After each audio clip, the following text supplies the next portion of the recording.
Sambil diminum ya. Makasih loh Bu, dari mereka. Nggak apa-apa. Disambi ya. Iya. Oke. Mbak ini ada keperluan apa ya datang ke sini?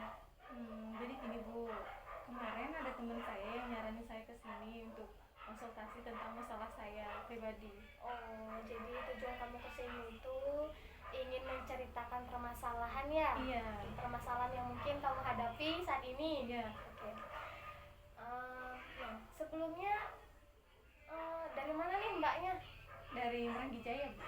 Oh, dari Mangjaya. Masih sekolah atau udah kerja atau kuliah? Yang saat ini sih saya sedang bekerja. Oh, sedang bekerja ya? Iya. Bekerja di bagian mana atau kerja di mana? Di dalam bidang ini loh Bu, operator kampung. Oh, operator kampung. Jadi kerja di balai desa ya? Iya, balai desa. Sebelumnya nama mbak siapa?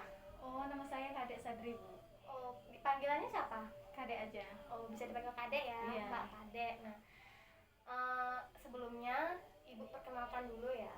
Perkenalkan, nama ibu Wayan Lulasmini. Nah, Iya. Mbak Kadek bisa manggil ibu Ibu Wayan, tidak Iya. aja apa-apa ya. Iya. Nah, jadi ibu di sini sebagai konselor. Nah, sebelumnya Mbak Kadek itu pernah tidak melakukan konseling individu sebelumnya atau pernah melakukan lagi? Belum pernah. Jadi ini pertama kali Iya. ya. Jadi belum tahu pengertian konseling individu itu apa? Kurang tahu Bu. Nah, oke. Karena kebetulan Mbak Kadek baru pertama kali ikut konseling individu. Iya. Dan masih belum mengetahui pengertian dari konseling individu itu, jadi ibu akan jelaskan ya. Jadi konseling individu adalah bantuan yang diberikan kepada konselor, kepada konselinya yang dilakukan secara bertatap muka. Di sini ibu sebagai konselor dan Mbak Kadek sebagai konseli yang memiliki permasalahan, sehingga tujuannya datang ke sini agar permasalahan yang Mbak Kadek miliki itu dapat terpecahkan oleh bantuan atau arahan yang akan dibimbing oleh ibu sendiri. Paham ya? Iya. Nah, dalam layanan ini Mbak Kadek harus mampu terbuka, menceritakan permasalahannya, jangan pernah malu-malu. Terus jangan pernah menutupi. Misalnya nih, permasalahannya itu hanya boleh diketahui oleh Mbak Kadek sendiri. Iya. Tapi dalam konseling individu ini Mbak Kadek harus terbuka. Terbuka semua ya. Nah, dan selanjutnya diharapkan Mbak Kadek dalam layanan konseling individu ini tidak datang ke sini tidak atas keterpaksaan orang lain, atas kemauan diri sendiri. Dan selanjutnya jangan takut kalau rahasia atau masalah yang Mbak Kadek miliki diketahui oleh orang lain, karena ibu sendiri akan merahasiakan permasalahan yang Mbak Kadek sendiri, yang Mbak Kadek sendiri punyai gitu ya. Jadi jangan pernah takut kalau rahasia Mbak Kadek sendiri, Mbak Kadek diketahui oleh orang lain. Paham ya? Iya. Untuk layanan kita pagi ini, Mbak Kadek mau berapa menit nih? 10 sampai 15 menit aja Bu. Minimal 10 sampai 15 menit ya. Iya.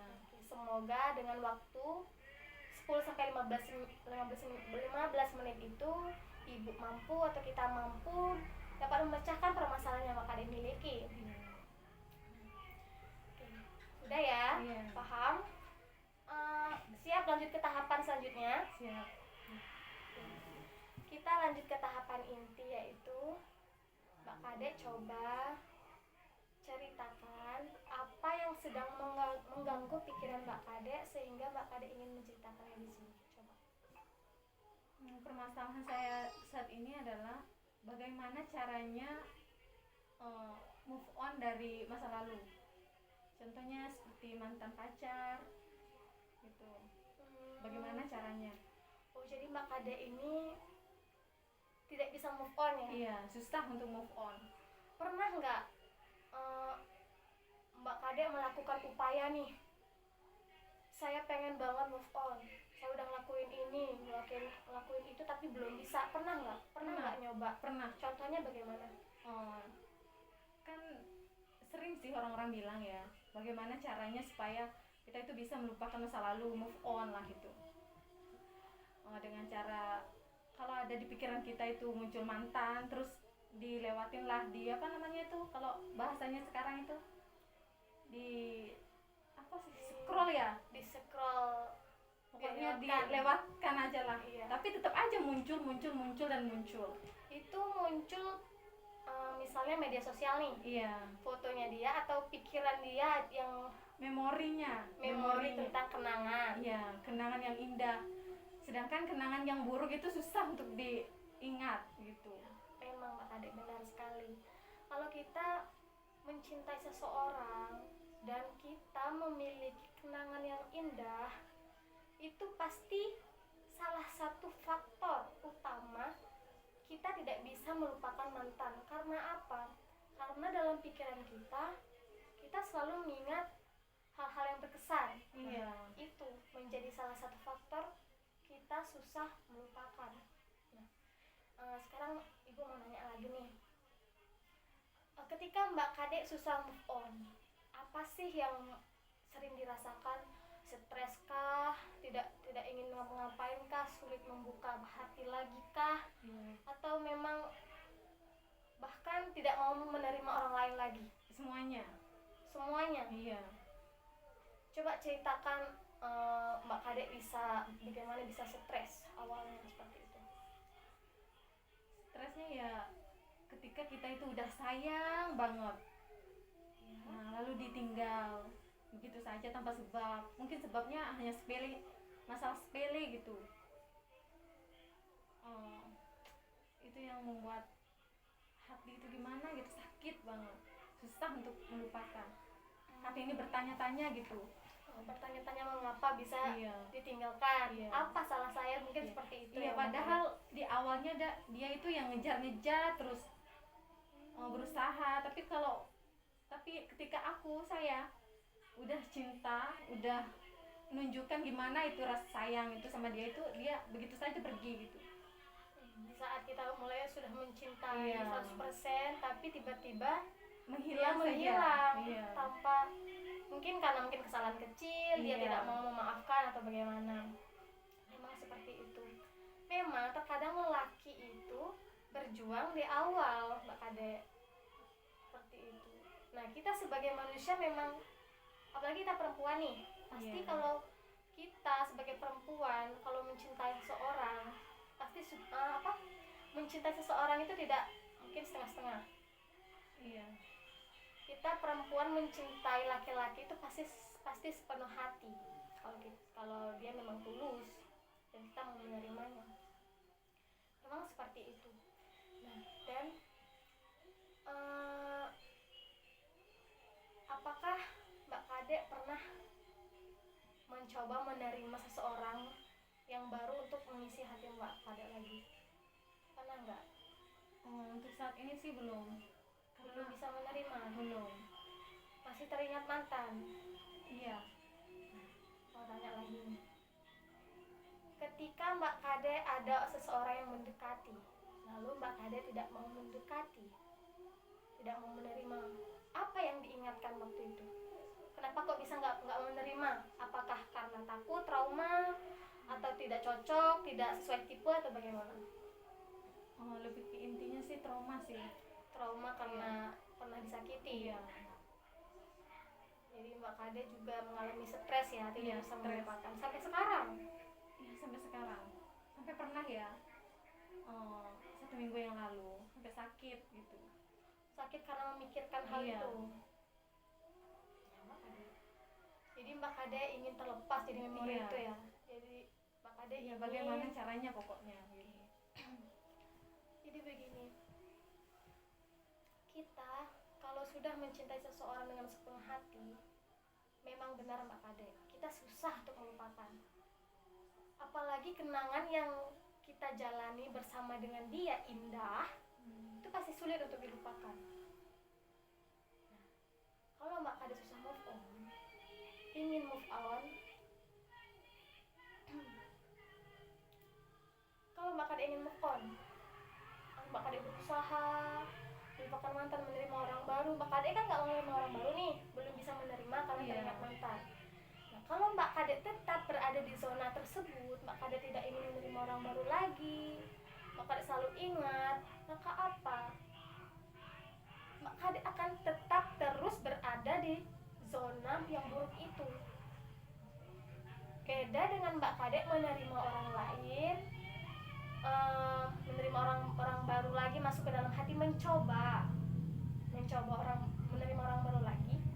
Pasti menurut ibu mungkin kejadian itu tidak akan pernah terulang lagi, karena setiap Mbak Kade ini kan takut karena trauma. Ingat Mbak Kade, karena setiap orang itu berbeda-beda. Setiap orang mempunyai prinsip, tingkah laku, karakter, dan kepribadian masing-masing. Jadi setiap lelaki itu tidak mesti sama sifatnya. Jadi Mbak Kade jangan pernah takut.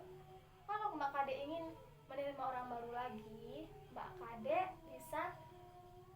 mungkin bisa bahagia. Karena apa? Karena orang baru ini mungkin, siapa tahu orang baru ini dapat membahagiakan kita. Dia mempunyai kasih sayang yang tulus, tidak berjuang di awal, seperti itu.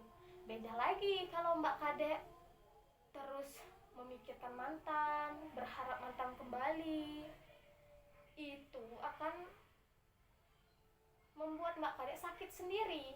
Benar tidak? Benar. Itu yang dirasakan. Iya. Jadi itu Mbak Kade antara dua pilihan. Mbak Kade tetap dalam keadaan zona yang tidak sulit untuk move on, tidak menerima orang baru, maka Mbak Kade akan seperti ini terus, tidak bisa berkembang. Iya. Tidak menemukan kebahagiaan Mbak Kade sendiri. Beda lagi kalau Mbak Kade menerima orang baru, kemungkinan Mbak Kade akan jauh lebih bahagia. Karena gini Mbak Kade, sesuatu kejadian yang ada di dalam hidup kita itu Tuhan yang mengatur. Baik buruknya kehidupan kita dalam dunia ini, Tuhan yang mengatur. Tuhan tahu jalan terbaik untuk kita. Jadi jangan pernah takut kalau keputusan yang Mbak Kade lakukan atau kejadian buruk yang Mbak Kade alami, jangan pernah menyesali. Karena mungkin sesuatu yang buruk atau sesuatu yang tidak mengenakan dalam hidup Mbak Kade itu mungkin suatu saat diberikan jalan yang terbaik. Oh, mungkin saya putus dengan seseorang ini, saya mendapatkan orang baru nih yang lebih jauh dapat membahagiakan saya. Seperti itu. Jadi jangan pernah menyalahkan keadaan. Seperti itu Mbak Kade. Oke, gimana Mbak Kade perasaannya? Setelah mendengarkan Ibu, hati saya menjadi gimana ya, lebih tenang gitu. Oh, syukur ya kalau lebih tenang. Nah, atau apakah ada keluhan atau cerita lagi terkait ini? Sudah Cukup ya. Iya. Oke, Ibu harap semoga Mbak Kade dapat bisa move on. Semoga mendapatkan seseorang yang memang mencintai dengan tulus. Doain juga ya Bu ya. Iya, pasti saya doakan semoga Mbak Kade bahagia dan dapatkan seseorang yang memang menghargai, mencintai dengan tulus, dengan hati yang paling dalam. Oke ya, cukup Ibu. Terima kasih ya Bu ya atas sarannya. Nah, dan selanjutnya kalau nanti kamu ada apa-apa atau ada masalah lagi atau masalah move on ini misalnya belum kelar nih, kamu bisa hubungi Ibu lagi. Boleh, dengan senang hati, boleh sekali. Jadi itu ya. Iya. Makasih banyak ya Bu ya. Ya udah kalau gitu saya pamit pulang dulu ya Bu ya. Iya. Kita di jalan ya. Iya.